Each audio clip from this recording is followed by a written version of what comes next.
முதன்மை கடவுளா வணங்குற விநாயகர் பாத்தீங்கன்னா ஒரு சர்ஜரி பேபி தான். அவருக்கு வந்து டன் பை சர்ஜரி, தக்ஷ பிரஜாபதினு சொல்றவரால சர்ஜரி பண்ண ஒரு குழந்தை தான். ஏன்னா தலை வந்து தலைமாற்று சிகிச்சை, அறுவை சிகிச்சை பண்ணியிருக்காங்க. அதாவது அந்த காலத்திலே பாத்தீங்கன்னா டிரான்ஸ்பிளான்டேஷன், அதாவது ஹியூமன் டு அனிமல் டிரான்ஸ்பிளான்டேஷன் பண்ணி அதை சக்சஸ் பண்ணி அவரை முதல் கடவுளா இன்னைக்கு இந்துக்கள், அதாவது நம்மளோட இறை வழிபாடுல கொண்டு வந்திருக்காங்க. இதுல இருந்தே நீங்க பிலீவ் பண்ணணும், நம்மளோட மருத்துவத்துல சர்ஜரி எல்லாம் உண்டு. அதாவது பாத்தீங்கன்னா இன்னைக்கு சூழ்நிலை விட்டுருங்க, இதுக்கு முன்னாடி போனீங்கன்னா வாழ்ந்த காலங்களில் போனீங்கன்னா ராஜாக்கள், ஃபார் எக்ஸாம்பிள் ஆயுர்வேதத்தில் பார்த்தீங்கன்னா அகரதுந்திரன் இருக்கு.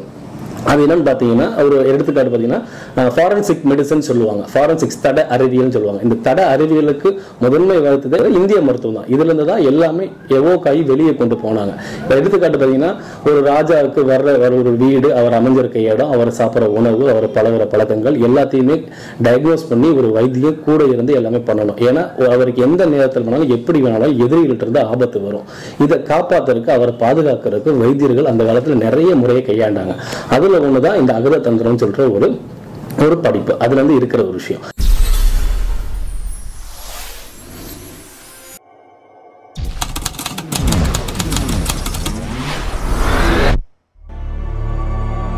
இந்த வீடியோ பிடிச்சிருந்தா லைக் பண்ணுங்க, ஷேர் பண்ணுங்க, கமெண்ட் பண்ணுங்க, அப்படியே சப்ஸ்கிரைப் பண்ணுங்க.